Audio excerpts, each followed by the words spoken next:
The divorce papers were already on the table when Vincent DeLuca walked through the door. He didn't see them at first. He was still unbuttoning his cufflinks, still carrying the particular silence of a man who had just watched another man beg for his life in a parking garage on the south side of Chicago. He set his keys on the marble entry table the way he always did, precise, deliberate, like even that small act was a statement of ownership. Then he looked up. The penthouse felt wrong. Not dangerous wrong, the kind his body had learned to read over 23 years in the underworld. Something quieter, something that took him a full 10 seconds to name. Her coat wasn't on the hook by the door. Charlotte always left her coat on that hook. It drove him insane once, years ago, when he still had opinions about small things. He'd bought her a $4,000 coat rack from some Milanese designer, and she still used the hook, the plain brass hook that had come with the apartment before he gutted and rebuilt everything. She said it was easier. He stopped arguing about it sometime around year 4 of their marriage. The hook was empty. Vincent walked to the bedroom. The closet on her side stood open. Not ransacked, not dramatic, just reduced. The dresses were gone. The specific smell of her perfume, that warm amber thing she'd worn since before he could afford to buy her anything better than drugstore brands, was almost entirely absent. What remained was a faint ghost of it, already fading. On the bed, placed squarely on his pillow, was a manila envelope. He knew what it was before he opened it. Some part of him had known for longer than he was willing to admit. He sat on the edge of the bed, the mafia boss of Chicago's most powerful crime family, the man who had made federal prosecutors lose sleep, the man who had never once let anyone see him uncertain. And he sat there for almost 4 minutes before he touched the envelope. Then he opened it. Petition for dissolution of marriage. Charlotte Ann Whitmore DeLuca. Petitioner. Vincent Anthony DeLuca. Respondent. Her signature was already there. Clean. Unhesitating. Nothing like the Charlotte who second-guessed paint colors for 3 weeks and rewrote her artist statement 6 times before submission. This signature looked like a woman who had made up her mind a long time ago and was simply completing a formality. Vincent set the papers down on the bed beside him. He didn't crumple them. He didn't throw them. He just sat there, in the quiet of a penthouse that had cost him $11 million and currently felt like the loneliest place he had ever been. And he thought about the last conversation he'd had with his wife. He couldn't remember it. That was the thing that finally cracked something open in his chest. Not the papers themselves, not the empty closet, not even the missing coat. It was the realization that he could not recall the last real conversation they'd shared. Not an exchange about logistics, not a confirmation of schedules. An actual conversation, the kind where you looked at someone and they looked back and something passed between you that mattered. He pressed his palms flat against his knees and stared at the floor. His phone buzzed. Marco, his underboss, checking in on the outcome of tonight's Southside business. Vincent silenced it. It buzzed again 30 seconds later. He turned the phone face down on the nightstand. For the first time in 11 years, he let it ring. Vincent DeLuca had not been born powerful. This was something people forgot or never knew, because power had become so completely fused with who he was that imagining him any other way required a kind of historical imagination most people didn't bother with. He'd grown up in Bridgeport, in a 2-bedroom apartment where the radiator worked about half the time, and his mother Evelyn stretched a cashier's salary across rent and groceries, and his younger sister's asthma medication with a mathematical precision that still impressed him when he thought about it. His father had left when Vincent was 9, not dramatically, not with a fight or a scene, just incrementally absent until one morning, the absence became permanent. There was no note, just an empty drawer where his father's things had been. Vincent had understood that morning that emptiness was something you could miss only if you'd been paying attention to the space before. He met Charlotte Whitmore at 22 when he was doing collection work for Danny Ferraro's crew, and she was a fine arts student at the Art Institute, waitressing at a diner near Wabash to cover her studio fees. She'd spilled coffee on his jacket, not nervously, not apologetically, with a kind of appalled directness that made him laugh for the first time in longer than he could recall. "I'll pay for the dry cleaning," she'd said. "You can't afford it." "Neither can you, judging by the jacket."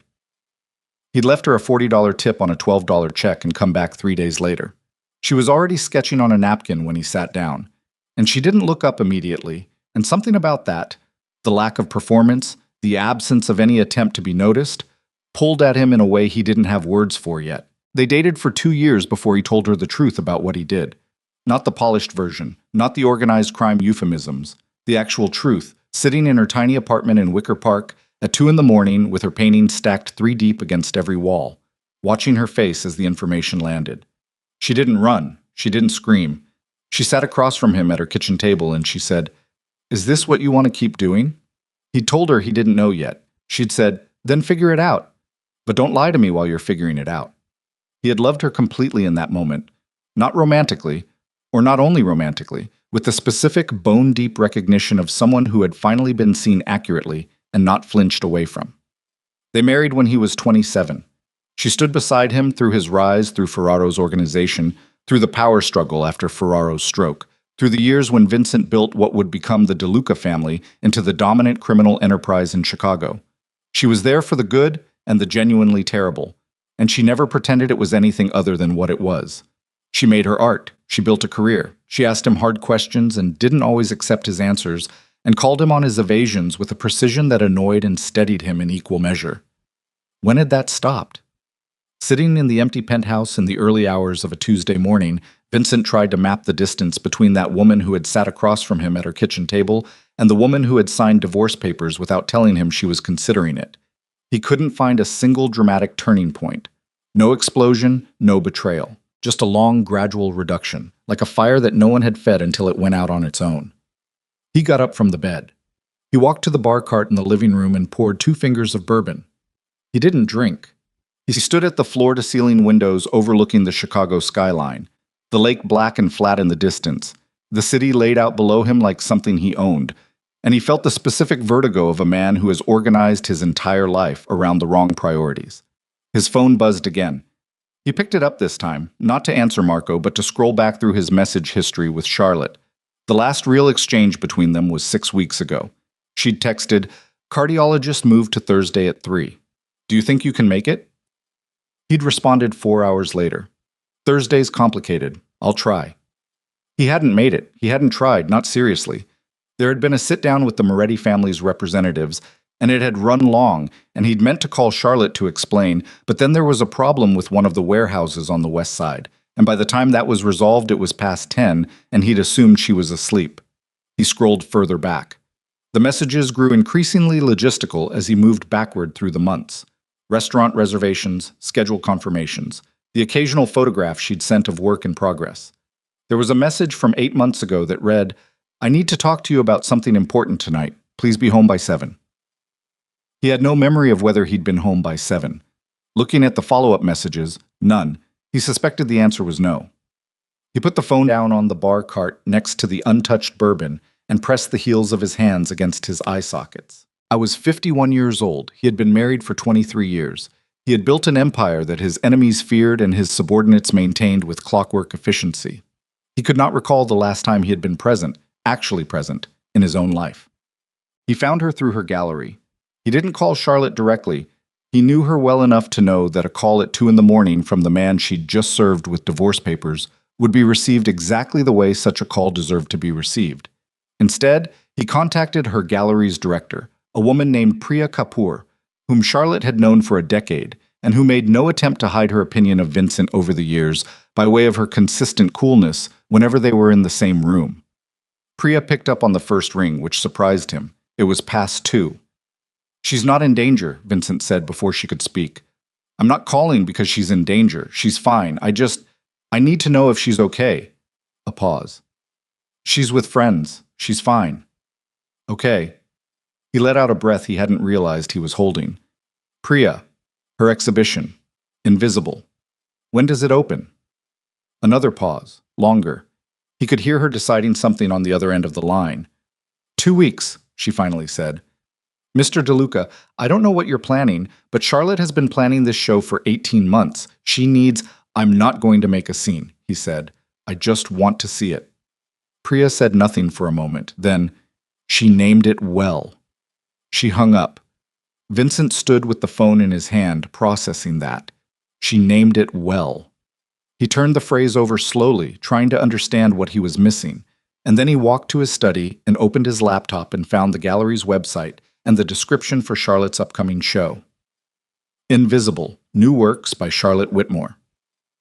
This exhibition examines erasure, not violent erasure, but the quiet, accumulative kind. The kind that happens inside houses, inside marriages, inside the spaces where two people once saw each other clearly. Whitmore asks, at what point does a person become a backdrop? And what happens to the parts of yourself that disappear when no one is looking? He read it twice. Then he read the artist's statement that followed. The women in these paintings are not victims of cruelty. They are participants in a particular kind of slow vanishing that requires no villain, only inattention. They remain in the painting's compositions, technically present, but their edges have softened into the wallpaper, into the furniture, into the ordinary light of ordinary rooms. They are visible only to the careful eye. They waited to be seen by someone who never quite found the time to look. Vincent closed the laptop. He sat in his study surrounded by the evidence of his authority. The encrypted files, the framed photographs with politicians and community leaders and legitimate business partners, the mahogany desk that had belonged to Danny Ferraro before Vincent took everything Ferraro built and made it 3 times larger. And he felt, with a clarity that was almost physical, the magnitude of what he had done. Not to his enemies, not to the men who tested his authority over the years and paid for it, to her. To the woman who had sat across a kitchen table at 2 a.m. and told him not to lie to her while he figured himself out. He had not been cruel. He had not cheated. He had not raised his hand or his voice or deliberately withdrawn. He had simply, over the course of 23 years, stopped looking. And she had quietly, with characteristic restraint, disappeared from the center of his vision until the space she occupied was invisible to him. And then she had packed her most important things and walked out the door while he was in a parking garage watching a man beg. The bourbon on the bar cart was still untouched when the sun came up over Lake Michigan. Vincent DeLuca, who had never apologized to anyone in his professional life, who had built his power on the premise that showing need was the same as showing weakness, sat in his study until the light changed from gray to gold and thought about a woman who had once spilled coffee on his jacket and not apologized for it. And he thought, I have to find a way to deserve to be seen by her again. He had no idea yet what that would cost him. He suspected it would be more than anything he had ever paid. He called Marco at 7 a.m. and told him he wouldn't be coming in. Marco Vitelli had been Vincent's underboss for 9 years. In those 9 years, Vincent had missed exactly 2 scheduled mornings, once when he had pneumonia severe enough that he was running a 104-degree fever, and once when a rival cruise shooter had put a bullet through his left shoulder in a parking lot in Cicero. Marco received the news of Vincent's absence now with the particular silence of a man trying to calculate whether his boss had lost his mind or was testing him. Everything okay, eh? Marco asked. No, Vincent said. Handle the Caruso sit-down. Tell them I had a family matter. Another silence. The Carusos aren't going to like... Then they don't like it, Vincent said. I'll call you tonight. He hung up before Marco could recalibrate. He stood in his kitchen, Charlotte's kitchen, the one she'd spent 3 weeks designing with the contractor while Vincent attended to business he could no longer specifically remember, and made coffee in a machine he had never once operated himself. It took him 4 minutes to figure out where she kept the filters. They were exactly where a reasonable person would keep them. He had simply never needed to know. He drank the coffee standing at the counter, looking at the kitchen the way a stranger might. Charlotte's fingerprints were everywhere if you knew what to look for. The small ceramic bowl near the sink where she kept loose change and rubber bands, and one stub of a brown pencil she'd been reaching for since at least last winter. The magnet on the refrigerator from a museum in Barcelona they'd visited 8 years ago. The last real vacation. The last trip where he'd left his phone in the hotel safe for an entire afternoon and walked through a city holding his wife's hand without calculating the exposure. The stack of art catalogs on the end of the counter, dog-eared and annotated in her small, angular handwriting.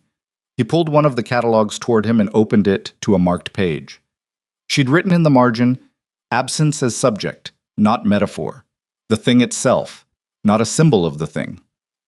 He stared at those words for a long time. Then he picked up his car keys and drove to her gallery. Priya Kapoor was hanging a canvas when he walked in, a large piece, at least 5 feet across, that 2 assistants were holding in position against the back wall while she stood 8 feet away and examined the alignment with the expression of a surgeon checking a suture. She heard him come in and didn't turn around immediately. That was deliberate, he recognized. He'd spent decades reading the body language of people who knew he was in the room and were managing their response to it. Mr. DeLuca, she said, still looking at the canvas. Priya. She's not here. I know, I came to see the work. She turned then. Priya was a small woman in her mid-40s with close-cropped hair and the kind of unimpressed eyes that belonged on someone twice her age. She looked at him the way a doctor looks at a patient who has arrived after ignoring symptoms for too long. Clinical, accurate, not especially sympathetic. "The show doesn't open for 2 weeks," she said. "I know that too." She studied him for a moment. He was aware that he probably looked like a man who had not slept, because he was a man who had not slept, and that his usual armor of groomed authority was sitting slightly wrong on him this morning, like a suit worn on a body that had changed shape overnight. "5 minutes," she said. "Then you leave before my other staff get here." "Thank you." She stepped aside and let him walk the gallery. There were 11 paintings hung and another 6 still crated. He moved through the space slowly, hands in his coat pockets, looking at each one in turn. They were all interiors. Living rooms, kitchens, bedrooms, dining rooms, domestic spaces rendered in Charlotte's characteristic style, which had always leaned toward photographic precision in certain details and deliberate haziness in others. The furniture, the objects, the architecture of each room were rendered with absolute clarity. The women in the paintings were not. It wasn't that they were gone. They were present in every composition. A figure seated at a table, a silhouette by a window, a shape partially visible in a doorway. But their edges had been worked and reworked until they seemed to be absorbing into the spaces around them, blurring into the wallpaper, dissolving at the shoulder where the light came through a window. One figure, seated at what was clearly meant to be a dinner table set for 2, was rendered so lightly she was almost entirely negative space. You could see her outline only by the way the objects around her defined her absence. Vincent stopped in front of that one for a long time. The second place setting at the table was empty. The chair was pushed in, the plate was clean. The woman at the other end, barely there, barely visible, had her hands in her lap and her head turned slightly toward the empty seat. Not angry, not devastated, just oriented toward a space that nothing occupied. He became aware that his jaw was clenched hard enough to ache. "When did she start this series?" he asked. He didn't look away from the painting. Priya was behind him, giving him space without being absent. 18 months ago, she said, after she came back from that residency in Vermont. He remembered the Vermont residency, a 6-week fellowship at an artist's program in the mountains. Charlotte had talked about it for months before she left. She'd been excited in a way she hadn't been about her work in years, animated in a way that cut him slightly, because he recognized, even then, that the animation was about going away from him rather than toward him. He'd seen her off at the airport with a kiss on the cheek, and then returned to a sit-down with the Moretti people that had been rescheduled twice already. She'd called him from Vermont 4 times in 6 weeks. He had answered twice. She came back different, Priya said, not cruelty in it, just fact. Clearer, like she'd had enough distance to see something she couldn't see from inside it. The marriage. Herself. Priya paused. The marriage was the context. She was the subject. Vincent finally turned away from the painting. He looked at Priya directly. Did she talk to you about leaving, before she did it? Priya's expression shifted, not into sympathy, but into something more careful. That's not a conversation I'm going to have with you, Mr. DeLuca. Fair enough. He pulled his coat tighter, a reflexive gesture. Is she okay? Not strategically. Actually, okay. Priya looked at him for a long moment, and he had the uncomfortable sensation of being accurately perceived by someone with no particular reason to be gentle about what they saw. She's scared, Priya said finally. Not of you. Don't make it about that. She's scared because she's 50 years old, and she just walked away from 23 years, and she doesn't know yet what she's walking toward. She's okay, but she's not fine. Vincent nodded. His throat felt tight in a way he hadn't expected and didn't welcome. Don't come back here without calling first, Priya said, and don't show up where she's staying. You do that, and whatever chance you think you have disappears. I'm not trying to pressure her. Good, Priya said, because pressure is the only tool you've ever used, and it won't work this time. He left without arguing. That alone was new. What? Marco was waiting in Vincent's study when he got home. This was not protocol. Marco had a key for emergencies, and the protocol around what constituted an emergency was something they'd established years ago, and it did not include the underboss letting himself in because the boss had declined to come to the office. Vincent registered this the moment he walked through the penthouse door. He set his keys on the marble table and walked to the study without changing his pace. Marco Vitelli was a broad, dark-haired man of 44 who had grown up in the same Bridgeport streets as Vincent and who carried his authority like something he'd earned rather than inherited, which he had. He was seated in one of the chairs across from Vincent's desk, which was already a statement. You sat across from Vincent DeLuca's desk when you'd been invited to, not before. Marco stood when Vincent walked in, and the look on his face was not the look of an underboss reporting a problem. It was the look of a man who had been trying to figure out how to say something difficult and had not yet found the framing. Sit down, Marco. The Carusos, I said sit down. Marco sat. Vincent went behind the desk, put the geography back to where it belonged, and looked at his underboss across 23 years of shared history. Talk to me about the Carusos, Vincent said. They didn't take it well. Paul Caruso said if you can't make time for a sit-down, maybe you don't want the arrangement as much as you said you did. That's Paul being Paul. Vincent. Marco said his name the way he only did when the professional framing had run out. What's going on? You look like you slept in your car. You're not answering calls. Now you're wandering around the city. Sal saw your car outside Charlotte's gallery this morning. What the crew notices is my business, Vincent said, his voice dropping to the register that historically ended conversations. Marco, to his credit, didn't flinch. He'd known Vincent too long to flinch. She left, Marco said quietly. Charlotte, I know. Sal mentioned the... He stopped. I'm sorry, Vincent. The apology landed strangely. Vincent wasn't sure he'd heard Marco apologize for anything since they were in their 20s. He picked up a pen from his desk and set it down again. She's been gone since Sunday, Vincent said. I found divorce papers on my pillow. Marco said nothing. His expression was careful in the way of a man who has strong opinions he's decided not to share. Say what you're thinking, Vincent said. I'm thinking this isn't the time. Marco. The underboss exhaled through his nose and looked at a point slightly above and left of Vincent's head, a tell he'd had since Bridgeport. I'm thinking Charlotte put up with a lot for a long time, and that I'm not entirely surprised she reached a limit. He paused. I'm also thinking that if you're sitting in your study at 9 in the morning having not slept and already been to the gallery, you already know that. I do, Vincent said. So what do you want me to say? Nothing. I want you to run operations for the next few weeks without me in the room. Marco's careful expression broke into something less managed. Run operations. Daily decisions. The Caruso arrangement, the West Side distribution question, the thing with Ferreira's guy. You know all of it. You've known all of it for years. I need to... Vincent stopped, tried to find language that didn't sound like the kind of thing he'd have mocked in another man. I need to fix something I broke. It requires my attention. Marco looked at him for a long time. The council isn't going to love this. The council reports through you. Tell them I'm dealing with a health matter. Is that true? Vincent considered it. More or less. Marco stood. He was quiet for a moment, working something over. You're going after her, he said. Not a question. I'm going to try. Vincent, she's not going to make it easy. She shouldn't. He met Marco's eyes. I earned the difficult version. Marco nodded slowly. He moved toward the door, stopped, without turning around. She used to leave coffee for whoever was on overnight security detail, every time, even when it was 40 below out there. He paused. I always thought that said something about her. He left. Vincent sat alone in his study and thought about a woman who made coffee for men who were paid to watch the building she lived in the 40 below winters on the 33rd floor of a Chicago high-rise, and the husband who hadn't made her a cup of coffee in longer than he could recall. He started therapy on a Wednesday because the earliest available appointment was Wednesday, and he did not let himself reconsider in the time between calling and arriving. The therapist's name was Dr. Anita Reeves. She was 60, gray-haired, and had an office in Lincoln Park that smelled faintly of old books and whatever tea she'd been drinking when he arrived.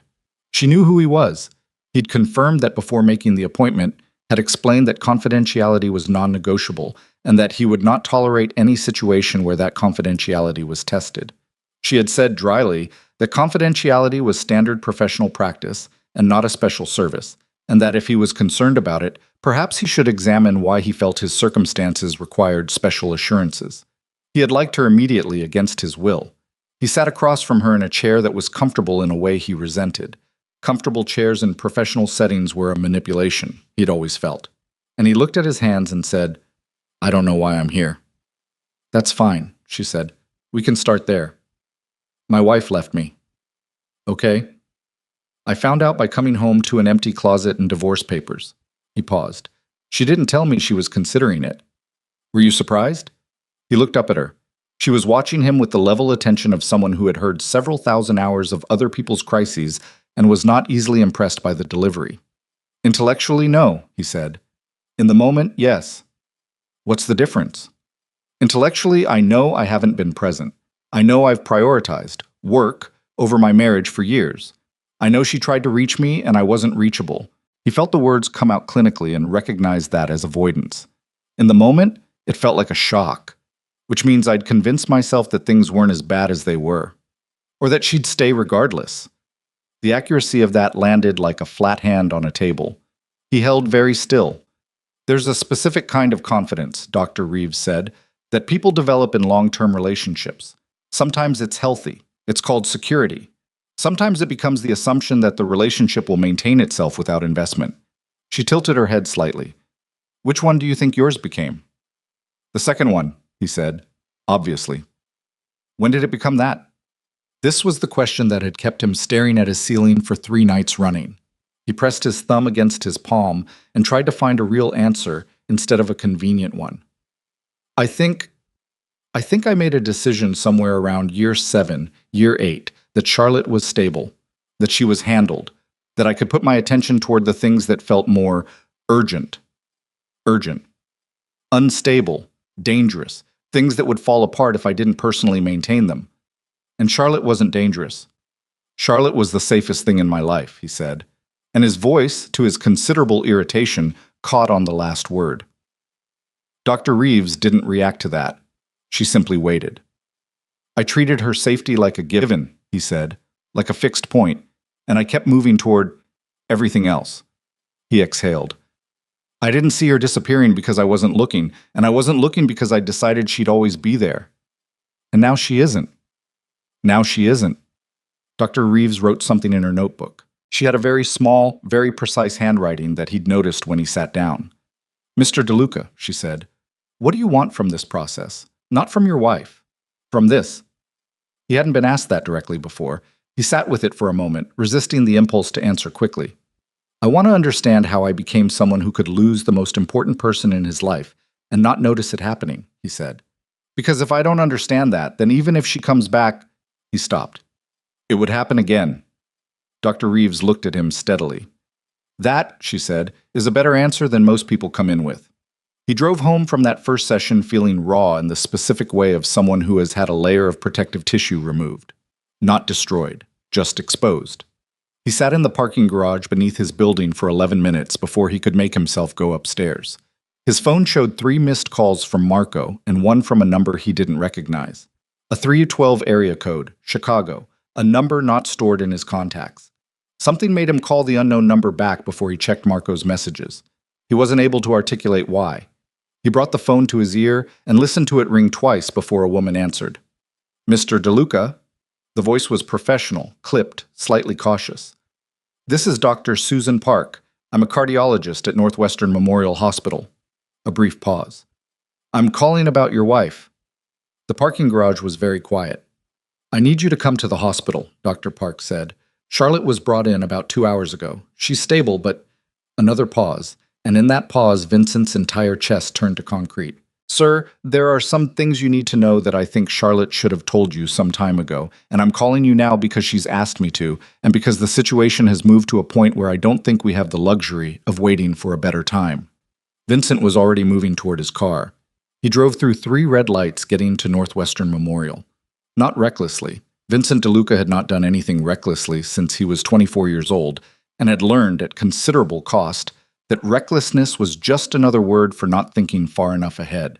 But he drove through those lights with the deliberate calculation of a man who had decided that the consequences of stopping outweighed the consequences of not stopping, and his hands on the wheel were very steady, and his mind was doing something he didn't have a name for yet, something that felt like the opposite of thinking. He left the car in the emergency drop-off zone with the hazards on and walked through the hospital's main entrance at a pace that was not quite running. The woman at the reception desk looked up at him with the particular alertness of someone who has learned to read urgency in the way people move through automatic doors. "Charlotte DeLuca," he said. "She was brought in 2 hours ago. Cardiology." The receptionist checked her screen. "Are you family?" "I'm her husband." A brief pause, the kind that meant something was flagged in the system, something that required a decision. He watched the receptionist make that decision and was grateful when it went the right way. She directed him to the 4th floor and called ahead. He was in the elevator before she'd finished the sentence. "Doctor." Susan Park was waiting for him in the hallway outside a room whose door was closed. She was younger than he'd expected from her voice. Early 40s, Korean American, wearing scrubs, and the expression of someone who had delivered difficult news enough times to have developed a protocol for it, but had not become comfortable with it. She extended her hand when he approached. He shook it. "Mr. DeLuca, thank you for coming quickly." "Is she—" He stopped, made himself slow down. "What happened?" "Charlotte experienced a cardiac event this afternoon. Stress-induced arrhythmia complicated by an underlying condition she's been managing, or attempting to manage, for approximately 14 months. Dr. Park's voice was precise and even. "She's stable now. She's resting. But I want to be very clear with you about what we're dealing with before you go in." "Tell me." Dr. Park looked at him with the assessing directness of someone deciding how much plain language a person can handle. She apparently decided he could handle a significant amount. "Charlotte has hypertrophic cardiomyopathy. It's a structural condition. The heart muscle is abnormally thick in certain areas, which makes it harder for the heart to pump efficiently and creates a risk of dangerous arrhythmias under physical or emotional stress." She paused. "She was diagnosed 14 months ago at a routine physical. The condition is manageable with medication and lifestyle modification, particularly stress reduction. She has been on medication. The stress reduction has been more complicated." Vincent was looking at the closed door behind Dr. Park. "She didn't tell me," he said. "No. She was diagnosed 14 months ago, and she didn't tell me." "Mr. DeLuca." Dr. Park's voice was careful, but not apologetic. "According to Charlotte, she tried to tell you twice. The first time about 12 months ago, she started the conversation, and your phone rang and you left the room and didn't come back to the conversation. The second time, approximately 6 months later, she began to tell you, and you received an urgent call and told her you'd be back in an hour and came back 4 hours later, at which point she had decided not to revisit it." The hallway was very bright. Vincent noticed, absurdly, that one of the fluorescent panels above them had a slight flicker, a barely perceptible pulse, like something trying to stay on. "She decided not to revisit it," he repeated. "She told me—" Dr. Park hesitated for the first time. "She told me she didn't want to burden you with something you clearly didn't have bandwidth for." He put his hand on the wall beside him. Not dramatically, just for a moment, the solidity of it was useful. "Can I see her?"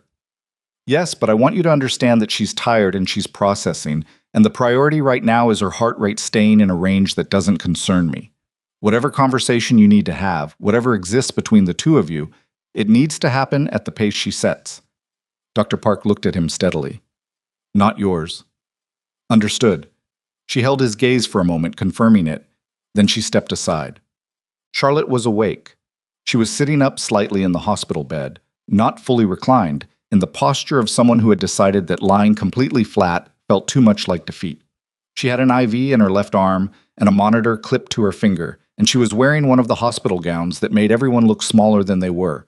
And she looked like Charlotte, the same Charlotte who had sat across from him at a diner in her paint-stained jacket at 22, the same bones and the same watchful eyes, and also like someone who had been frightened recently and had not entirely come down from it yet. She looked at him when he came through the door. She didn't look surprised. "Priya called you," she said. "Dr. Park called me." He stopped inside the door, giving her the room's geography, not crossing to her until she indicated he could. He was aware this was new behavior and that she was probably aware of it too. "You asked her to." Charlotte looked at the window. There was nothing visible through it from this angle except the flat gray of an October Chicago sky. "I didn't know if you'd come." "Charlotte." "I didn't know," she said simply. "That's not an accusation. I genuinely didn't know what you'd do." She turned her head back toward him.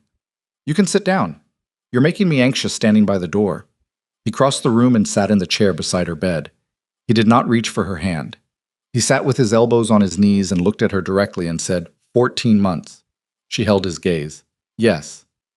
You've had a heart condition for 14 months and you didn't. He stopped. Restarted. Dr. Park told me you tried to tell me. Twice, Charlotte said.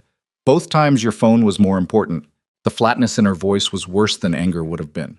He could have worked with anger. This was something further along than anger. On the other side of it, in the territory where a person has already done most of their grieving and arrived somewhere quieter and more final. I know, he said.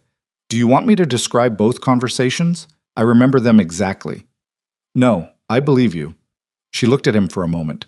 Something shifted very slightly in her expression, not softening, but recalibrating. You believe me, she said. Yes. You're not going to tell me I would have remembered if it was that important, that I should have pushed harder, that if it was… Charlotte, his voice came out rough. Stop. I'm not going to say any of that. She was quiet. Her fingers moved slightly against the blanket. A habitual gesture, he recognized, the one she made when she was thinking and didn't want to show it. She'd done it since before he could remember. I filed the divorce papers because I was tired, she said. Not angry. Tired is different. Angry means you still believe things could change. Tired means you've run out of the energy required to believe that. She looked at her IV line. I've been tired for a long time, Vincent. I know. You keep saying that. Because it keeps being true. She made a small sound that might have been almost laughter if the circumstances had been different. Her eyes went to the window again. I didn't tell you about the heart thing because I didn't want to watch you perform concern, she said. That's the honest reason. I knew you'd react. I knew you'd make calls and arrange specialists and probably write a check to the hospital foundation. And then your phone would ring and you'd step out and it would be 2 days before we talked about it again. And I couldn't bear that. I couldn't bear watching you go through the motions of caring about my health while your actual attention was somewhere else. Each word landed with the weight of something she'd rehearsed in private for a long time, or possibly never rehearsed at all because she'd lived with it long enough that it came out already fully formed. So you protected yourself from my inadequate response by not giving me the chance to respond at all, he said. She looked at him sharply. Surprised, he thought, by the accuracy of that. Yes, she said. That's exactly what I did. That's not okay either, he said. The sharpness in her eyes became something more complex. No, she said after a pause. It's not. But I want you to understand that I got there, that I reached the point where I was factoring your probable inadequacy into my decisions before you'd even had the chance to fail, because you'd failed that particular test often enough that I stopped setting it up. The monitor beside her bed made a soft, regular sound. The fluorescent light in this room was steadier than the one in the hallway. I'm sorry, Vincent said. Charlotte looked at him.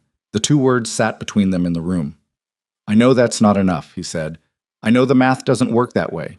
But I need you to know that I understand what I did, what I didn't do, and that I'm sorry in a way that isn't about getting you back.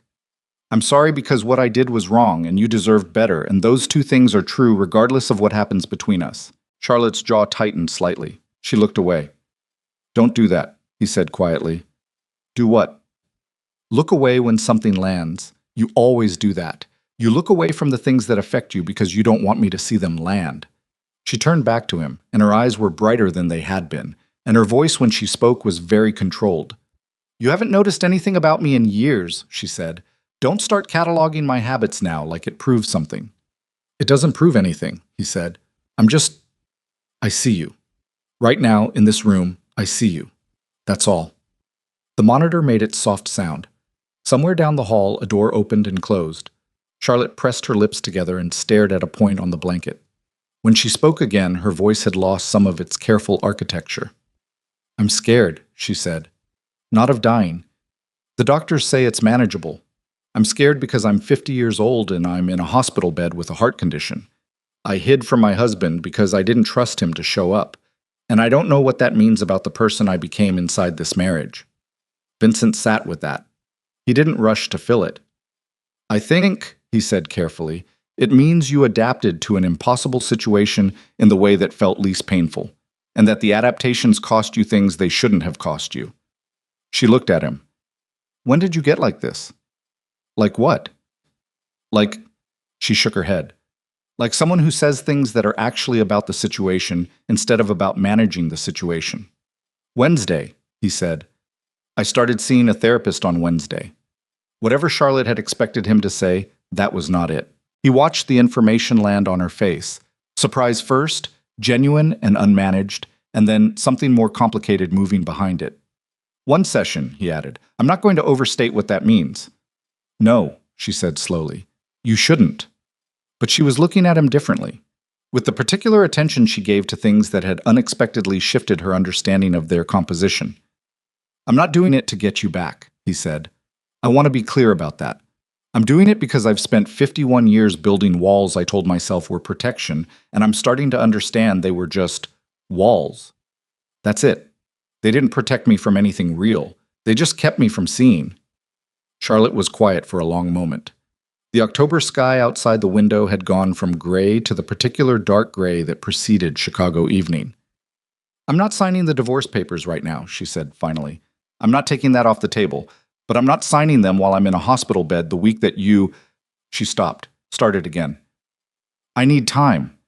I need to think without a cardiac monitor and without this conversation. Okay, he said. That's not a yes, Vincent. I know. It's not even a maybe. I know what it is, he said. It's time. I'll take time. She nodded once, looking back at the blanket. Then, after a pause, there's a stack of files in my studio. In the storage closet, top shelf, brown accordion folder. It has all my medical documentation in it. In case something happens and someone needs to know the full picture. She paused. I'm telling you where it is. It was not reconciliation. It was not forgiveness. It was a woman telling her husband where to find the information he would need if she got worse. A practical act, a contingency communication. And the fact that she was telling him meant she had decided he was still the person she trusted with that information despite everything. He understood the weight of it precisely. Thank you, he said. She closed her eyes. You should go. I need to sleep. He stood. He looked at her for a moment. The monitor, the IV, the gray light, the woman he had watched disappear inside their life together and had not noticed going, and he said, I'll be in the waiting room if anything changes. She didn't respond. She was already moving toward sleep with the focused intention of someone whose body had spent the day frightening her and needed the respite. He left the room quietly and sat in the waiting room for 4 hours, and Marco called twice, and the counsel called through Marco once, and Vincent did not answer any of it. He went home at midnight and sat in Charlotte's studio for the first time in longer than he could account for. He'd been in the studio, technically. He'd walked through it, but he hadn't sat in it, hadn't looked at it the way it deserved to be looked at, since the early years when he used to come in sometimes and watch her work. Back then he'd liked the smell of it, the particular chemical warmth of oil paint and turpentine, and the wooden smell of stretched canvas. And he'd liked watching her move around the space with the specific authority of someone operating entirely within their own competence. He sat on the low stool she kept near the storage shelves and looked at the work in progress on the central easel. She'd been working on something before she left. A canvas about 3 feet by 4, an interior scene like the ones in the gallery series, but this one was different from the others. In this one, the woman was not dissolving into the background. She was standing at a window, fully rendered, sharp-edged, entirely present, looking out. The room behind her was the one that was fading, the furniture bleeding into the walls, the architecture losing definition, everything domestically familiar becoming approximate and soft-edged, while the woman herself was the most precisely realized thing in the composition. She was becoming real as the life around her became haze. Vincent stared at it for a long time. He thought about Charlotte in Vermont, 6 weeks in the mountains alone with her work, coming back clearer. He thought about 18 months of paintings that examined the way a person disappears inside an inattentive life. He thought about a diagnosis she'd carried alone for 14 months because she had calculated, correctly, that he would fail the test of it. He stood and went to the storage closet and found the brown accordion folder on the top shelf exactly where she'd said it would be. He carried it to her work table and opened it. The medical documentation was thorough. Charlotte was, in everything she did, thorough. The initial diagnosis report, dated 14 months ago. The cardiology consultation notes. The medication records. The follow-up appointments, neatly logged, most of them attended alone.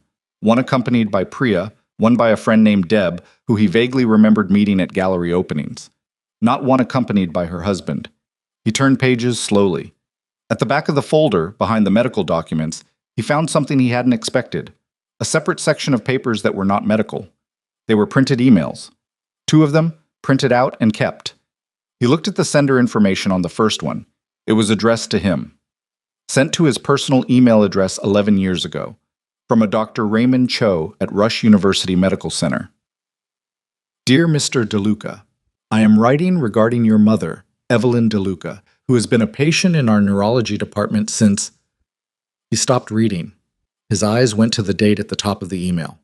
11 years ago. He had no memory of this email. He had no memory of any contact from a neurologist regarding his mother 11 years ago. He looked at the second printed email. Same sender, 2 weeks later. Mr. DeLuca, I have attempted to reach you by phone on 3 occasions. This is an urgent matter regarding your mother's diagnosis and care plan. Please contact our office at your earliest opportunity. He sat down because his legs had made the decision before his mind caught up. His mother.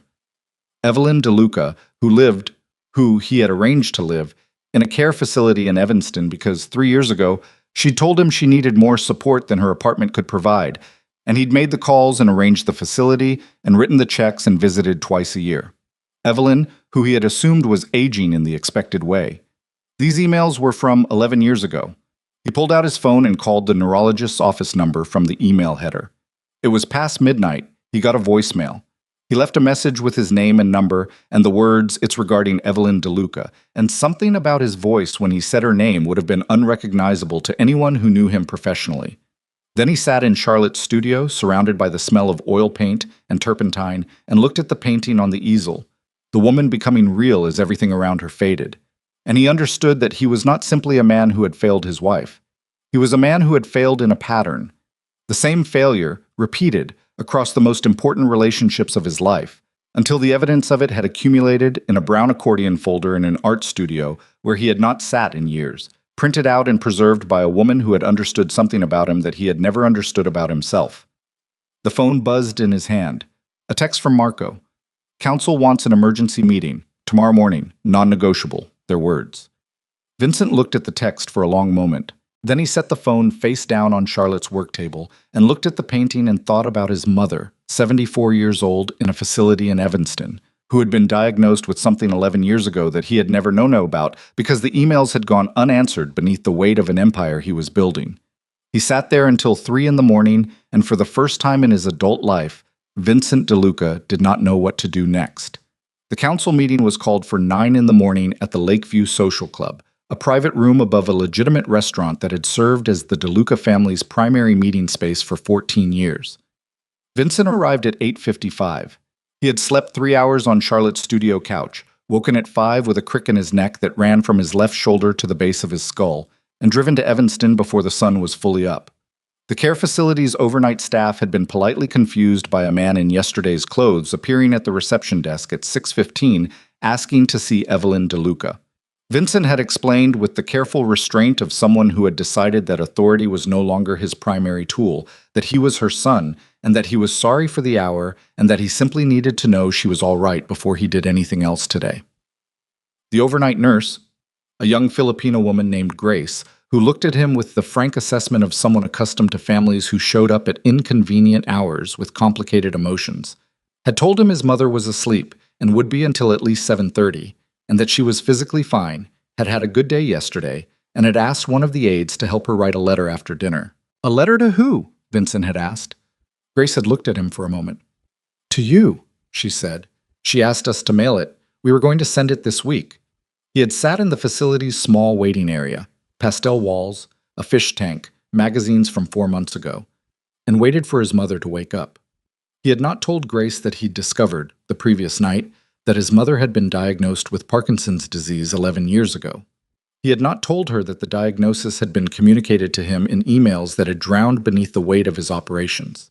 He had sat in the pastel waiting area and stared at the fish tank and thought about a woman who had stretched a cashier's salary across rent and groceries and asthma medication with mathematical precision, and who had apparently decided that her son's silence over 11 years was a choice he had made deliberately. She had been writing him a letter. He had not been able to sit with that information for more than 30 seconds at a time before his mind moved away from it and then came back to it like a tongue finding a broken tooth. When Evelyn DeLuca was wheeled into the small visiting room at 7:45, she did not look surprised to see him. She was 74, smaller than he remembered her being, though he understood now that this was probably not a recent change, only one he was noticing for the first time in a long time. Her hands, folded in her lap, showed the faint tremor that was the most visible symptom of what she carried. Her hair was white and neatly kept. Her eyes were his eyes, the same dark Italian brown, and they looked at him with an expression he could not immediately classify. Not anger, not relief. Something more weathered than either. "Vincent," she said. "Mom." He sat across from her. His voice came out lower than he intended. "I need to tell you something, and I need you to know that I didn't know. I understand if you don't believe me, but I need to tell you." She looked at him steadily. "I didn't know about the Parkinson's," he said. "Dr. Cho's office tried to contact me 11 years ago. Twice by email, at least 3 times by phone. The emails never reached me directly. I had people managing communications for the business, and He stopped. The explanation felt inadequate in the way all accurate explanations felt inadequate when the fact they explained was this size. "I didn't know." Evelyn was quiet for a long moment. Her hands moved slightly in her lap. "I know," she said.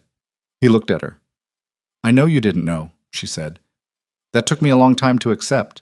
For about 4 years I thought you knew and had decided that you were too busy and it was too much, and you'd arranged to have me looked after financially, and that was going to be the extent of it." Her voice was even. No accusation in it, or rather, the accusation had been processed so thoroughly over so many years that what remained was something cleaner. "Then about 6 years ago, someone told me something about how you run your office. All the layers, the people between you and everything else. And I started to think that maybe the phone calls just never got through." "They didn't," he said. "I promise you they didn't." "I believe you," she said. "But Vincent, whether you knew or you didn't know, the result was the same. I was diagnosed with something serious and I was alone in figuring out what to do with it. Because you weren't reachable." She paused. "You've never been very reachable." He put his elbows on his knees and his face in his hands for a moment. Just a moment.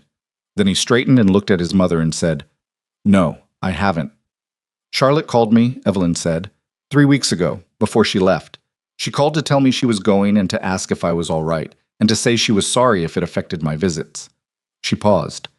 "She visited me more than you did. In the last 5 years. She came 4 or 5 times a year, brought me those butter cookies from the bakery on Clark Street that I liked when you were small." Vincent said nothing. He was working very hard to stay in his body and not retreat into the management mode that was his default when things became too large to hold. "She loves you," Evelyn said. "Or she did. Probably still does in the complicated way you love someone you're also done with. I've been doing crossword puzzles in this place for 3 years trying not to think about what you'd lose when she finally had enough." "She's in the hospital," he said. "Her heart. She's stable, but I know, Grace told me this morning." Evelyn looked at him with the tired precision of a woman who had done her reckoning long ago and was watching her son finally begin his. "You need to go to the council meeting, don't you? That's why you're here at 8 in the morning." "I wanted to see you before." "Before what?" He held her gaze. "Before I do something that might change some things."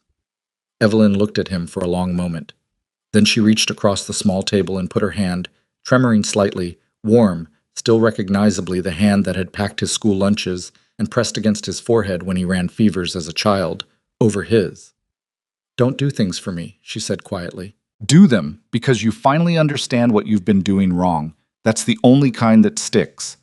He covered her hand with his other hand and held it, and neither of them said anything for a while. Quote, "The Lakeview Social Club's private room held 8 men when Vincent walked in at 8:55, which meant the council had brought muscle, which told him everything he needed to know about the tenor of what was coming.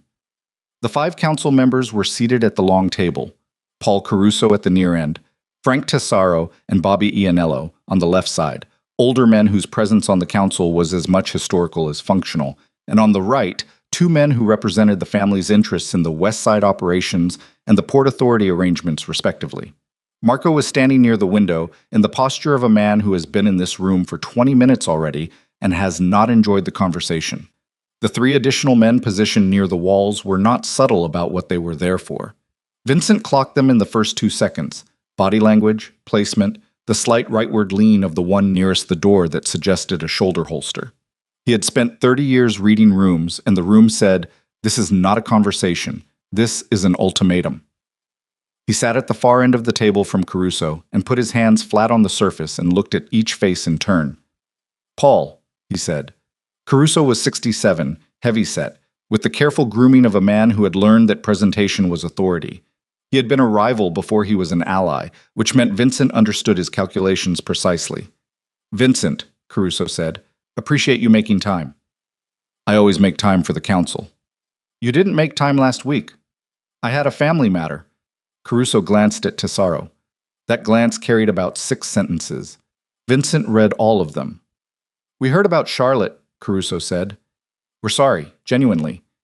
He said it with the particular sincerity of a man who understood that sympathy and leverage were not mutually exclusive.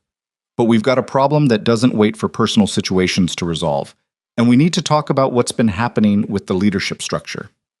Talk, Vincent said. Caruso laid both hands on the table, mirroring Vincent's posture, probably unconsciously.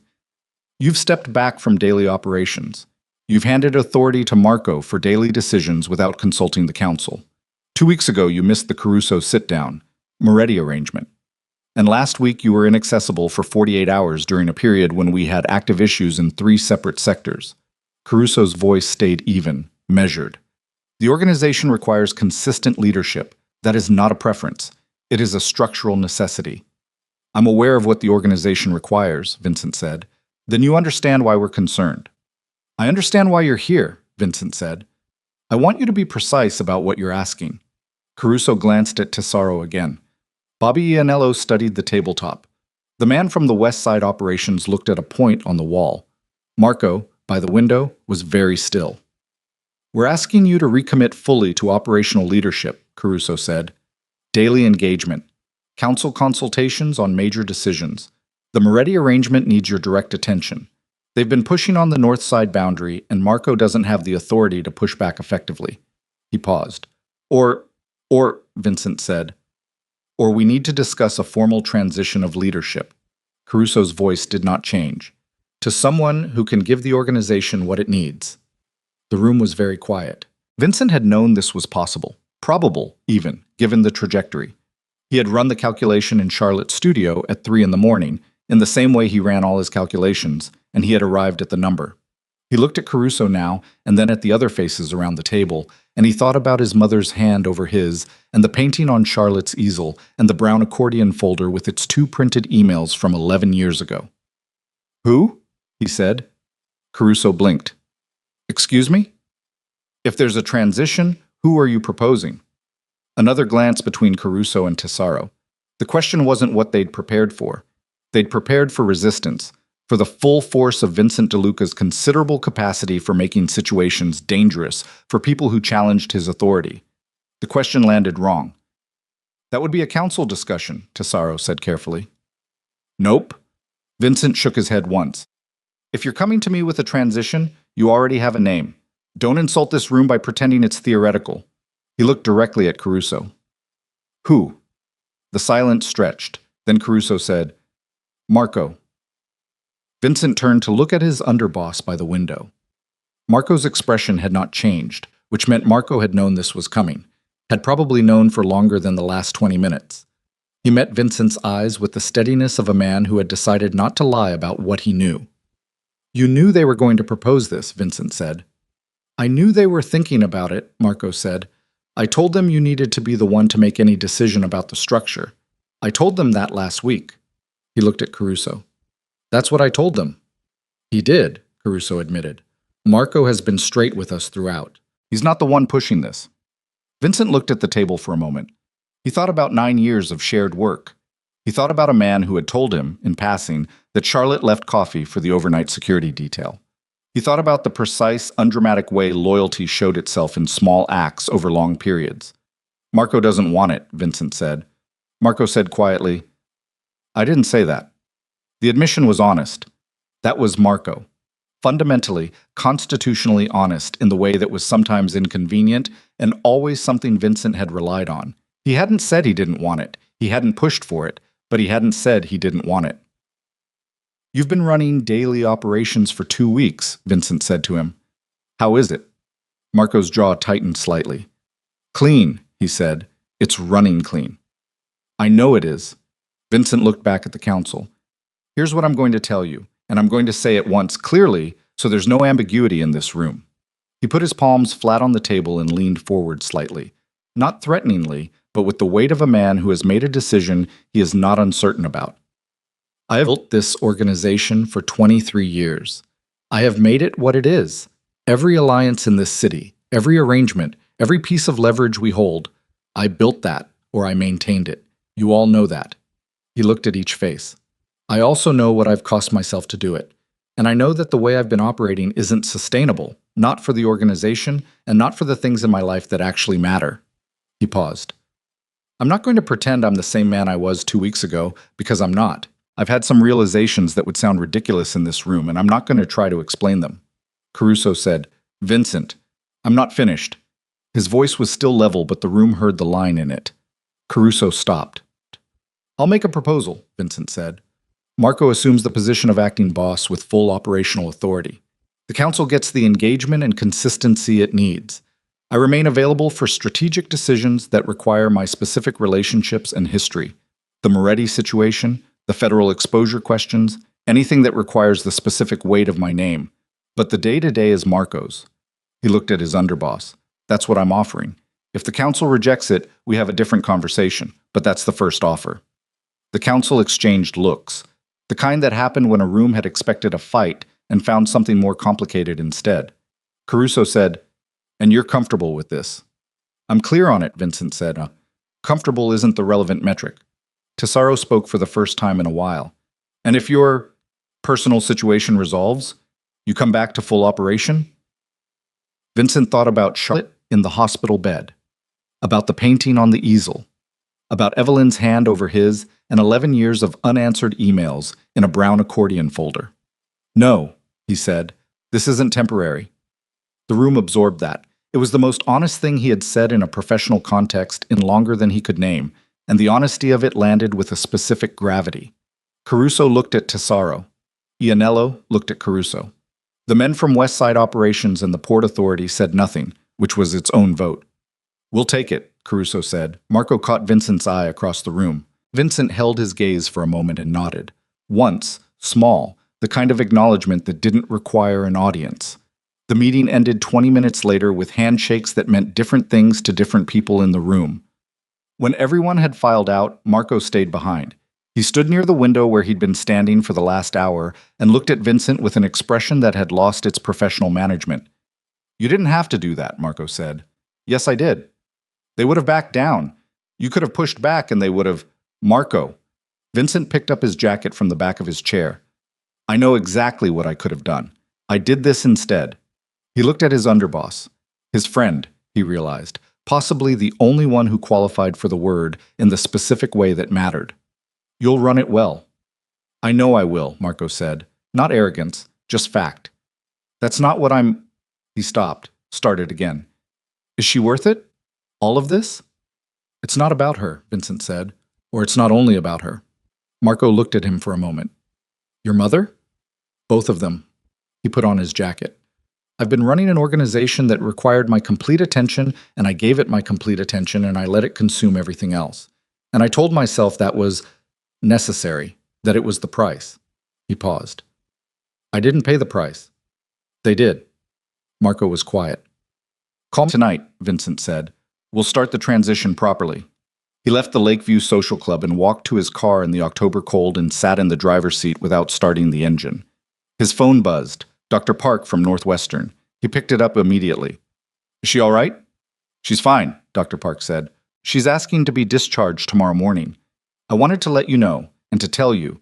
She asked if you'd been informed about the discharge. I appreciate that. Mr. DeLuca. A pause. She also asked, and I'm passing this along exactly as she said it, she asked if you would consider bringing her mother's butter cookies from the bakery on Clark Street when you come tomorrow. She said you'd know what that meant. He sat very still in the car. Clark Street. The bakery his mother had liked when he was small. The bakery Charlotte had been visiting on her way to see Evelyn for 5 years, while Vincent ran the most powerful criminal organization in Chicago. I know what it means, he said. He drove to Clark Street and stood in a bakery that smelled of butter and vanilla at 11 in the morning on a Thursday in October, holding a white paper bag, and for the first time in as long as he could recall, Vincent DeLuca had nowhere more important to be. His phone buzzed one more time. Marco, already working. Moretti's people called. They want a meeting. How do you want me to handle it? Vincent typed back. Your call. Trust yourself. He put the phone in his pocket and drove to the hospital. Charlotte was sitting up in the hospital bed with her reading glasses on and a catalog open in her lap when Vincent came through the door carrying a white paper bag. She looked up. She looked at the bag. Something moved across her face that she didn't entirely manage to contain before it settled back into the careful neutral she'd been maintaining since he'd first walked into this room. Clark Street, she said. Yeah. She took the glasses off and folded them and set them on the catalog. She was wearing her own clothes today. Someone had brought her a change, probably Priya, a gray sweater, and the kind of quiet, unpatterned comfort that Charlotte wore when she wasn't performing anything for anyone. She looked better than she had 2 days ago. The fear had receded from around her eyes, or been pushed back to a manageable distance. He set the bag on the tray table and sat in the chair beside her bed. The same chair, he realized, that he'd occupied for most of 2 days at intervals that had surprised him with their consistency. The nursing staff had stopped looking at him with the wary assessment of the first night. He had become, in the way of hospitals, simply a feature of the room. How do you feel? He asked. Like someone who had a cardiac event, she said, which is to say, fine in every way except the specific way that isn't fine. She pulled the bag toward her and opened it and looked inside. The butter cookies were wrapped in wax paper, 6 of them, the same ones the bakery had been making since the late 80s. She took one out and held it for a moment without eating it. You went to see Evelyn. It wasn't a question. He wasn't sure how she knew. Possibly Grace. Possibly some communication channel between Charlotte and his mother that he was only now beginning to understand was its own established world, one that had existed and sustained itself entirely outside his awareness. Early this morning, he said, before the council meeting. She looked at him. The council meeting. There was a proposal, he said. I made a counter-proposal. Marco's taking operational leadership. I'm stepping back formally, not just in practice. Charlotte set the cookie down on the tray table. She looked at him with an expression he hadn't seen from her in a very long time. An old expression, one from the early years. The specific look she'd given him when he said something that required her to update her understanding of him. It was a look that lived somewhere between surprise and assessment, and it was the most unguarded thing he'd seen on her face since she'd signed the divorce papers. You stepped back, she said. Yes. Voluntarily.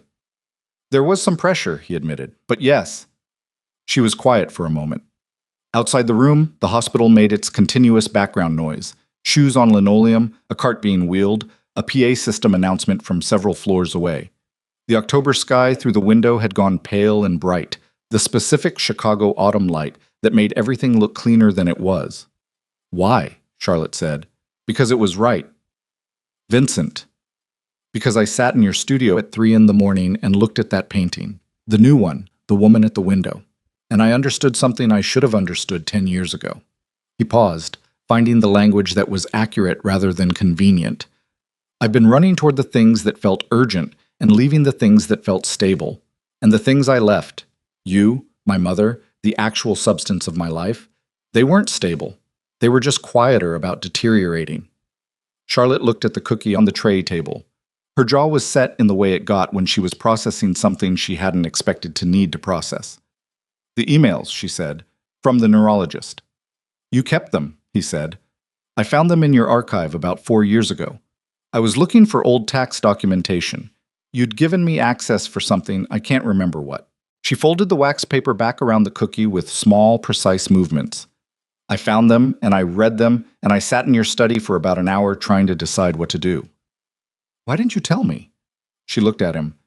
Because I didn't know if you'd known about them or not. And if you had known, if you had seen those emails and decided not to respond, I didn't want to have that conversation until I was ready to make a decision about what it meant for us. She paused. And if you hadn't known, if they'd been buried the way I suspected they'd been, then I was looking at a system failure so complete that telling you felt like... She stopped.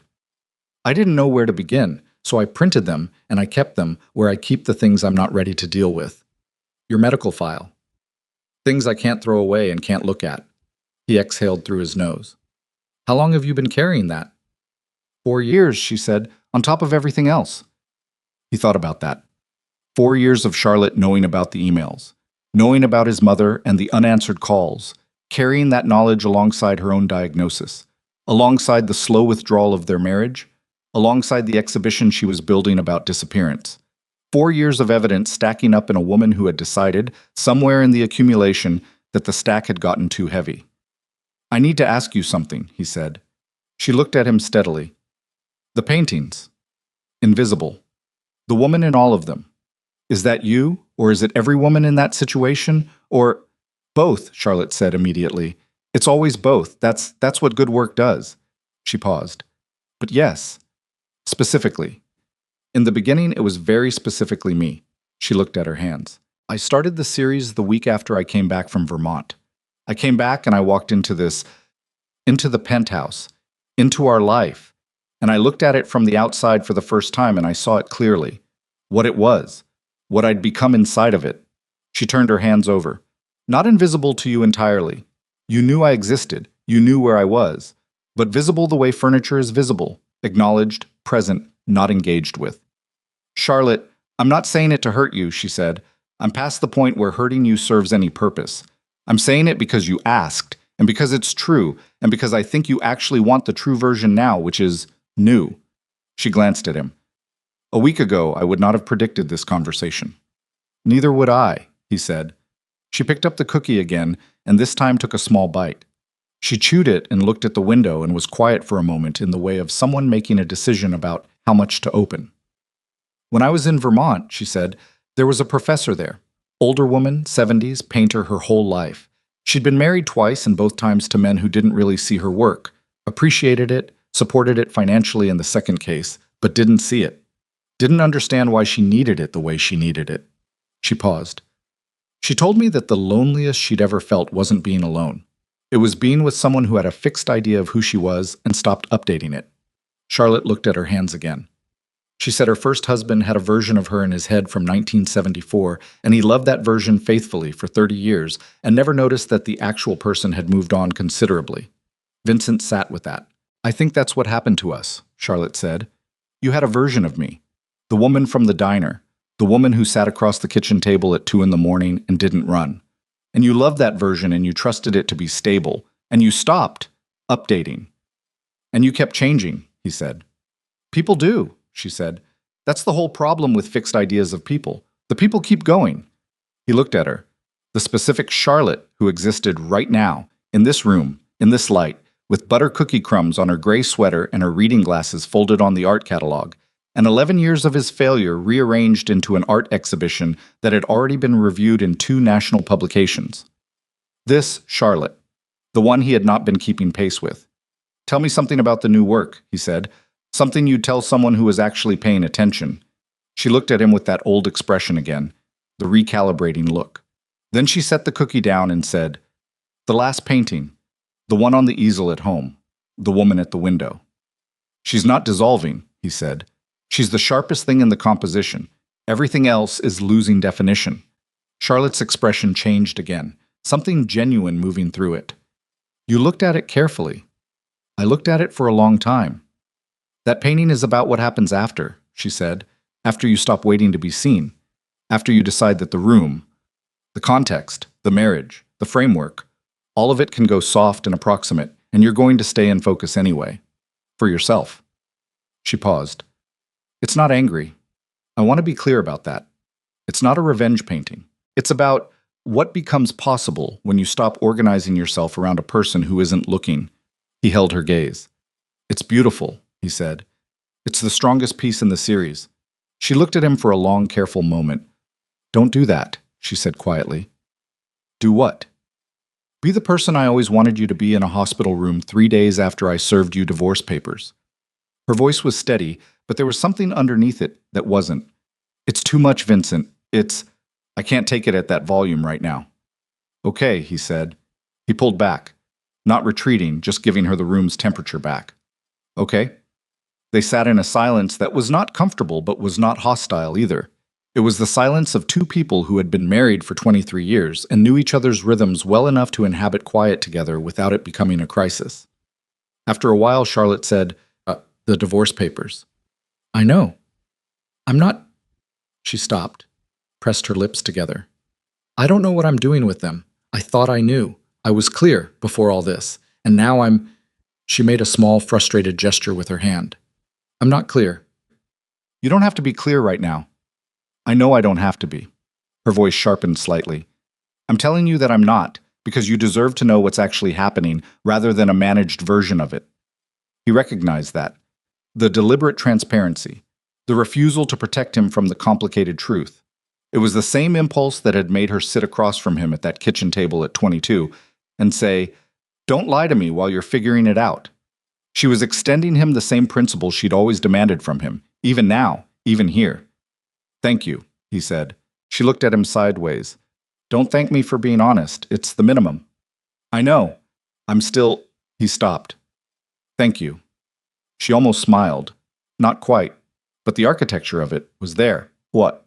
Dr. Park discharged Charlotte the following morning with a medication adjustment, a list of follow-up appointments, and a very direct conversation about stress management that Charlotte received with the attentiveness of someone who had recently been frightened into taking her own body seriously.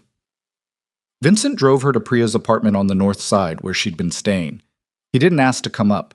He carried her bag to the building entrance and handed it to her and stood on the sidewalk in the October cold with his hands in his coat pockets. "I'll be in touch about the follow-up with Dr. Park," he said. "If you want a driver or I can manage." "I know you can. I'm offering." She looked at him for a moment on the sidewalk, her breath visible in the cold air, the Chicago morning going about its business around them. "I'll call you," she said, "if I need something." It was not a promise. It was not a door opening. It was a woman who had not yet decided what she was going to do, telling him that she had not closed every option. He received it as exactly that. "Okay," he said. She went inside. He drove to Evanston. The visits to his mother became the structure his days had previously lacked. He went on Tuesdays and Thursdays and one day of the weekend, which had seemed like a significant commitment in the first week, and became, very quickly, simply something he did the way he breathed. Evelyn received him with the consistency of a woman who had decided not to make her son's reformation into a performance. She didn't exclaim over his presence or catalog how long he'd been away, or treat each visit as an event requiring acknowledgement. She just let him sit with her, and they talked, and over the weeks the talking became something he hadn't had with his mother in possibly 30 years. Actual conversation, the kind where information traveled in both directions, and neither person was managing the interaction toward a particular outcome. She told him about the progression of the Parkinson's, steady, slow, managed well by her medications, occasionally frustrating in specific ways she described, with a dry precision that reminded him forcibly of himself. She told him about the other residents, about the aides she liked, and the one she found trying, about the crossword puzzles, and the book club that met on Wednesdays, and that she found, she admitted, sometimes more irritating than enjoyable, but attended anyway, because the alternative was sitting alone with her thoughts, and she'd done enough of that. He told her about the council meeting, about stepping back. She listened without visible reaction until he was done, and then she said, "How does it feel?" He thought about it honestly. "Lighter," he said, "and like losing a limb." "That sounds right," she said. "The things we build become us whether we want them to or not. Letting them go feels like amputation even when it's necessary." "You sound like my therapist." "Dr. Reeves," Evelyn said. "I know her work. She wrote something years ago about identity and constructed authority. Very good." She paused. "You're going to a therapist?" "Every Wednesday." His mother looked at him with a calm that was not surprise. She'd moved past surprise about him some time ago, and something that might have been, underneath its composed surface, relief. "Good," she said simply. He told her about Charlotte. Not everything. The information was Charlotte's to decide what to do with. But enough. He told her about the hospital, about the paintings, about the conversation on the sidewalk outside Priya's building. Evelyn listened with her hands folded in her lap and the faint tremor visible in her right hand and her eyes direct and attending. "She's figuring out if she trusts it," Evelyn said when he was done. "I know. That's not something you can accelerate." "I know that too." "Vincent." His mother looked at him with the particular patience of a woman who had learned patience through conditions he had not been present to witness. The hardest part of being trustworthy after a long time of not being trustworthy is that you don't get to decide when you've done enough. The other person decides, and they take as long as they need. I know. Do you? Because your whole life has been about deciding when things were done, when a situation was resolved, when you could move on to the next thing. She tilted her head. This doesn't work that way. I'm learning that. Are you angry about having to wait? He thought about it carefully. Not at her, he said. At yourself. Mostly. He looked at his hands, the hands that had built an empire through a combination of intelligence and calculated ruthlessness, that had signed contracts and brokered arrangements and occasionally done things he preferred not to examine too closely in daylight. I spent 30 years being the person who didn't wait for anyone or anything. I decided when things happened. I controlled the variables. He paused. Now I'm trying to learn that there are some things you can only wait for, and that the waiting isn't weakness. Evelyn looked at him for a long moment. Who told you waiting was weakness? He opened his mouth and closed it, tried to trace it back. His father's empty drawer at 9 years old. The lesson he'd drawn from that early absence, that you had to move, had to build, had to make yourself powerful enough that nothing could leave you without your permission. He'd spent 40 years operating from that 9-year-old's conclusion without ever re-examining the premise. Nobody told me directly, he said. No, his mother said quietly. The most important things we believe, nobody tells us directly. We just absorb them from what we lose. Charlotte came to the first visit to Evelyn on a Sunday in late October, 3 weeks after the hospital. She hadn't announced she was coming. She called Vincent on a Saturday evening and said, I'm going to see Evelyn tomorrow morning. If you're going, we can go together. If you'd rather I go separately, tell me and I will. He said, together. They drove to Evanston in his car. Not the town car with the driver, his personal car, the 1968 Alfa Romeo he'd bought at auction 15 years ago and restored over the following 2 years in a rare stretch of something resembling a hobby. Charlotte had always liked the car. She told him once that it was the most honest thing he owned because it required actual attention and couldn't be managed by proxy. He'd thought she was being metaphorical at the time. They didn't talk much on the drive, not tensely. It wasn't the silence of two people avoiding each other. It was more like the silence of two people who were both watching something carefully and didn't want to disturb it with unnecessary noise. Charlotte had her hands in her lap and looked out the passenger window at the October trees, which were past peak color and moving into the beautiful, slightly melancholy phase of late autumn, where the gold had gone to rust and the rust was beginning to thin. Dr. Reeves thinks I have a pattern of conflating urgency with importance, Vincent said at a stoplight. Charlotte turned from the window. What's the difference?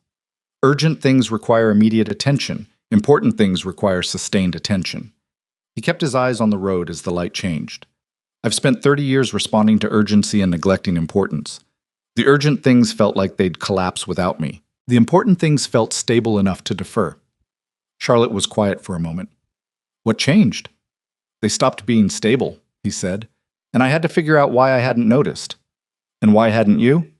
He drove for a block before answering, because noticing would have required stopping, and stopping felt like, he found the word, dying. Stopping felt like the kind of stillness that only happened to people who'd lost. Charlotte looked at him for a moment. Then she turned back to the window. But something in her posture had changed very slightly. A fraction less defended, a degree less braced. I started a new painting, she said, this week. What is it? A car interior. 2 people. No faces yet. I'm not sure about the faces. She paused. It's different from the series. The lines are sharper. Both figures are clear. He didn't respond to that immediately. He let it sit between them the way she always said the best things in a painting needed to be allowed to sit, without being explained, without someone pointing at them and saying, look, here, this is the thing. They drove the rest of the way in a silence that felt, for the first time in longer than he could accurately measure, like something being built rather than something being avoided. Evelyn was having a good day. She told them so directly when they came in, with the particular practicality of a woman who had learned to track her own condition without making it into drama. Good days are worth naming, she said, because you learn to stop taking them for granted. The 3 of them sat in the visiting room, the same one where Vincent had sat across from his mother in yesterday's clothes 3 weeks ago, though it felt different now with Charlotte there, with the October sun coming through the window and the fish tank doing its quiet work in the corner. Evelyn and Charlotte had a dynamic Vincent was only now fully observing, one that had been built over 5 years of butter cookies and visits and conversations that had never included him. They spoke to each other with the comfortable shorthand of people who had established their own understanding of things, and he sat at the third point of the triangle they made and listened. Charlotte told Evelyn about the exhibition. The opening was in 4 days, and she was nervous in the way she always got before openings, which manifested not as visible anxiety, but as a very specific increased precision in her language, every sentence a little more careful than usual. Evelyn asked questions that were specific and informed. She had clearly been following Charlotte's work with real attention, and Charlotte answered them with the genuine engagement of someone who had not often been asked the right questions. Vincent watched this. He watched his mother lean slightly forward when Charlotte described the composition of the last painting, the woman at the window, sharp-edged and real, while the room lost its definition around her. He watched Charlotte's hands move as she talked, the way they always did when she was explaining visual things, drawing shapes in the air that corresponded to the shapes in her mind. He watched two women who had built something real between themselves in the years he'd been somewhere else. "I want to see it," Evelyn said. "The exhibition." Charlotte glanced at Vincent, then back at Evelyn. "The gallery isn't... It would be hard for you to get to with the..." "I know it would be hard," Evelyn said. "I didn't say it would be easy. I said I wanted to see it." Charlotte looked at her for a moment. Then she smiled. Not the social smile, the real one, the one that changed the whole geometry of her face. "I'll arrange it," she said. "We'll make it work." "Good," Evelyn said, as though the matter were settled, which apparently it was. On the drive back from Evanston, Charlotte was quiet for a while, and then she said without preamble, "She believed you were coming back." Vincent kept his eyes on the highway.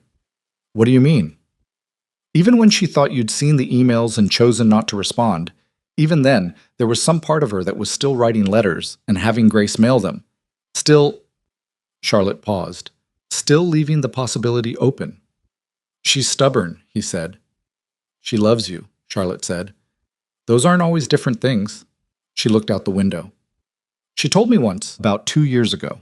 She said the hardest thing about having a child who becomes powerful is that their power becomes the thing you're always talking to instead of the person." She paused.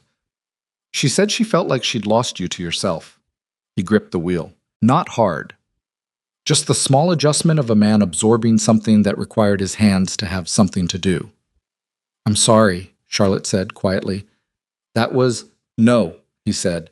"Don't soften it. It's accurate." She didn't soften. She let it be accurate in the way she'd always let accurate things be what they were, which was one of the things he had loved about her from the beginning and had not, it turned out, sufficiently protected. The exhibition opened on a Thursday evening. Vincent came alone, arriving slightly after 7 when the opening was already populated. Priya had specifically told him that an early arrival would be interpreted as staking claim to something, and he had, without argument, taken the advice. He wore a dark suit, no tie, the specific understatement of a man who was trying not to be the most visible thing in a room that belonged to someone else. The gallery was full. Not overwhelmingly, it wasn't a circus, but substantially, with the mix of art world professionals and genuinely interested civilians that Charlotte's work had been drawing for the last decade. He moved through the crowd quietly, looking at the paintings, listening to fragments of conversation around him. People were standing in front of the paintings for a long time. That was what he noticed first, not glancing and moving on. Stopping, looking, something in the images making them stay. He heard a woman near the dinner table painting say, very quietly, to the man beside her, "That's exactly it. That's exactly the feeling." And the man beside her didn't respond with words, just put his hand on her back, and they stood there together. Charlotte was near the center of the room, in conversation with a gallery critic he vaguely recognized from a magazine profile. She was wearing a dress he'd never seen, deep green, simple, and her hair was down, and she was animated in the way she got when she was talking about work she believed in, her hands moving, her attention fully present. She looked like someone who had arrived somewhere after a long journey and was not yet accustomed to having solid ground underfoot, but was learning to trust it. She saw him across the room. She didn't stop her conversation, didn't make it a moment, didn't perform anything. But she saw him, and he saw that she saw him, and she held his gaze for 2 or 3 seconds before returning her attention to the critic. And those 2 or 3 seconds contained more communication than most of the conversations he'd had in the last decade. He looked at the new painting. It was hung at the far end of the gallery, given space on its own wall. The woman at the window, sharp-edged and fully realized while the room dissolved to approximation around her. It was close up, even more technically accomplished than he'd been able to assess in the studio. The detail in her face, the set of her jaw, the particular quality of attention in her eyes as she looked out the window, was exact in a way that bordered on portraiture. Priya appeared beside him. He hadn't heard her approach. "She's calling this one after," Priya said. "After what?" Priya looked at him with the frank assessment she'd given him from the beginning of this. "After everything, I expect," she said. "After the vanishing. After the decision that she was going to stay in focus regardless of what everything else did." "It's the best thing she's done," Vincent said. "Yes," Priya said. "It is." A pause. "She knows you're here." "I know she knows."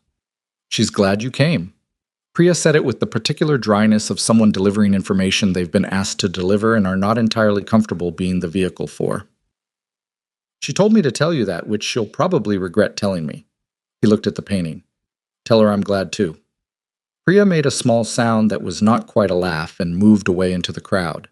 He stayed for an hour and a half. He didn't seek Charlotte out. Let her work the room. Let the evening be what it was supposed to be, which was hers. But twice more their eyes found each other across the gallery, in the way that eyes do when two people are in the same room and have a shared history long enough to have developed the specific gravity of it. And both times she held his gaze for a moment before looking away. And both times the looking away felt less like withdrawal and more like a choice. The deliberate, conscious, unrushed choice of a woman who was deciding at her own pace what she wanted to move toward. He left before the crowd thinned, so as not to be the last thing she had to deal with at the end of the evening. On his way out, he stopped at the desk near the entrance where the exhibition catalog was displayed and picked one up. He opened it to Charlotte's statement, the one he'd read on the gallery website weeks ago, the one that had cracked something open in him in the middle of the night. And he read it again, standing by the door in his dark suit, holding the catalog in both hands. It said the same things it had said before, but it meant something different now. Not because the words had changed, but because he had, incrementally and without grace, and at considerable cost, changed enough to read them differently. He put the catalog under his arm and walked out into the Chicago night. The weeks that followed had a texture unlike any period of Vincent's adult life. He was not at peace. He didn't think peace was the right word for what he was working toward. Or perhaps peace was the right word, but he hadn't reached it yet, and the distance was still visible. He went to Dr. Reeves on Wednesdays. He went to Evanston on Tuesdays and Thursdays and Sundays. He answered Marco's calls when they were strategic questions requiring his specific knowledge, and he did not answer them when they were operational matters that Marco was capable of handling, which was most of them. Marco was running the organization with a precision that was honestly impressive, and the council had settled into the new structure with the pragmatic adaptability of men who cared about stability more than continuity. He was learning to cook.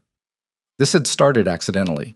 He'd been in the kitchen one morning looking at the ceramic bowl near the sink with its loose change and rubber bands and pencil stub, and he decided to make something rather than order something, and it had gone badly, and he'd tried again the next day. He was not good at it. He was approaching it the way he'd approached everything in his life that mattered, which was with the willingness to be inadequate for as long as it took to become adequate, and it was teaching him something he hadn't expected it to teach him about patience. Charlotte called on a Tuesday evening in November. "I went to see Dr. Park today," she said. "Everything looks good. The medication is working." "I'm glad," he said. He was in the kitchen, having produced something that might eventually qualify as pasta if he kept practicing. "Really glad." "I know." A pause. "Vincent, I want to say something and I need you to not react to it immediately. I need you to let me finish." He turned the heat down on the pan. "Go ahead." "I've been thinking about the papers," she said. "The divorce papers." Another pause. "I've been thinking that I'm not ready to sign them. Not because I know what I want the marriage to be. I don't. Not yet. Not clearly. But because signing them right now would be making a permanent decision in a temporary state. And I've spent enough of my life making decisions based on what I had the energy for rather than what I actually wanted." She exhaled. "So I'm putting them away. Not forever. Not as a statement about us. Just putting them away until I can see more clearly." Vincent leaned against the counter. His heart was doing something he recognized from the early years. The specific physical acceleration of a man who is trying very hard not to say the wrong thing in a crucial moment. "Okay," he said. "That's it?" "That's it. It's your decision and your timeline. Charlotte was quiet for a moment. I want to keep talking, she said. I mean that concretely. I want to have conversations, not about the marriage or the future or what things mean. Just conversations. About your mother, about the cooking thing Evelyn told me you've apparently started doing, about my work. Ordinary things. I can do ordinary things, he said. I know you can try, she said, and there was something in it that was almost warmth. Not all the way there, not the unreserved warmth of before, but pointed in that direction. I'll see you Sunday. Sunday, he said. She hung up, and he stood in the kitchen with the phone in his hand and the pasta overcooking behind him, and the ceramic bowl in his peripheral vision with its pencil stub and rubber bands, and he thought that this was what it felt like, maybe, to be accurately located in your own life. Not triumphant, not resolved, just present. In a kitchen that smelled of garlic and a small, ongoing failure with pasta, on a November Tuesday, with a phone call that had just given him a direction without giving him a destination. He turned the heat back up and tried to salvage dinner. On a Sunday in late November, Charlotte came to pick him up in her own car. This was new. He'd always driven. It had been an unexamined constant of their marriage, Vincent behind the wheel, Charlotte in the passenger seat. And she pulled up in front of his building in her small, practical Volvo that smelled of oil paint and the specific organized clutter of an artist's car. And she looked at him through the window with an expression that was deliberately neutral and said nothing about whether this was a statement. He got in.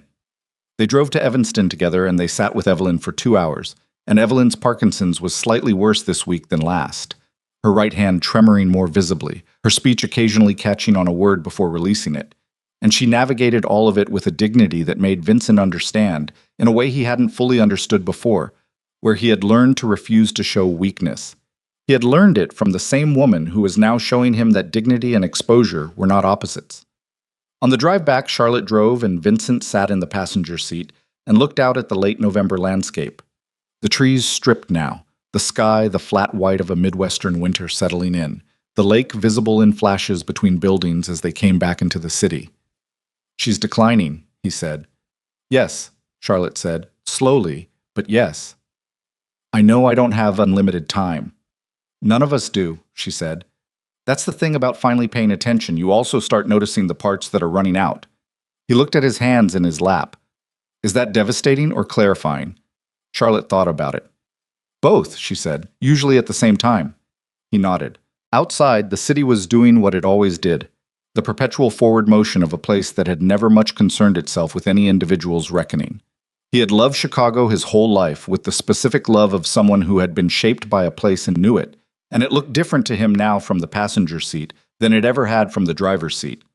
Lower, somehow. More detailed. Charlotte parked on the street outside his building and left the engine running. He didn't move immediately. He sat with his hands in his lap and looked at the building that housed the penthouse that had cost him $11 million and had never quite felt, even at its most fully inhabited, like the most important place he'd ever been. That distinction, he now understood, had always belonged to much smaller spaces. A diner near Wabash, a kitchen in Wicker Park, a hospital room with a flickering light in the hallway, a visiting room with a fish tank. Thank you for driving, he said. It's faster from my side of the city. That's not why. She looked at him. He looked back. The heater ran quietly between them, and the November light was almost gone, and she had a paint on the side of her left hand that she hadn't noticed or hadn't bothered to remove. No, she agreed. It's not why. He opened the car door and got out. He stood on the sidewalk, and she looked up at him through the window for a moment. This woman he had married at 27 and lost by degrees, and was now, slowly, learning to see again with the accuracy she had always deserved. And then she lifted one hand from the steering wheel in the small, unceremonious wave of someone who will see you again soon, and drove away. He stood on the sidewalk until her taillights disappeared around the corner. Then he went upstairs and made the worst possible cup of coffee in the machine he was still learning to operate. And he stood at the floor-to-ceiling windows overlooking the Chicago skyline, with both hands wrapped around the mug, and the lake was black in the November dark, and somewhere across the city Charlotte was in her studio or Priya's apartment, or somewhere he wasn't, and that was all right. That was how it was supposed to work. Two people, each in focus, each fully present in their own lives, occasionally choosing to be in the same room. He had not earned more than that yet. He understood that clearly. He also understood for the first time in many years the specific value of what he was working toward. Not the return of something lost. You couldn't have back what had dissolved, you could only build what came next. But the thing that came next, if built carefully, with attention, with the willingness to stay present to the actual person rather than the idea of her, that could be something real. Something that didn't require either of them to disappear inside it. He drank the bad coffee. He thought about a Sunday drive to Evanston with paint on her left hand, and a woman who had taught him through paintings about what it meant to stay in focus when everything around you went soft, and a mother who had been writing him letters from a room he hadn't visited often enough, and all the ordinary minutes of an ordinary life that he had spent 30 years treating as obstacles between the important things, and that were, it turned out, the important things themselves. The envelope with the unsigned divorce papers was somewhere in Charlotte's car, in the glove compartment, neither destroyed nor decisive, existing in the conditional space of things that hadn't been resolved yet. That was honest. Vincent had spent his life allergic to the unresolved, to the open variable, to the situation that couldn't be controlled toward a predetermined outcome. He was learning, slowly, that the most real things couldn't be. That the space between people where trust was being rebuilt was not a problem requiring a solution. It was a place you inhabited carefully, with patience, without rushing toward the end of it. He would go to Evanston on Tuesday. He would call Dr. Reeves on Wednesday. He would burn another pan of something on Thursday and try again on Friday. And somewhere in the pattern of those ordinary days, in the accumulated weight of showing up without drama or ultimatum, in the slow replacement of silence with actual conversation and absence with actual presence, something might take root that was more durable than what had grown before, because this time both of them would be paying attention to it. The city spread out below him, indifferent and enormous, and lit against the November dark. He turned away from the window and went to wash the mug.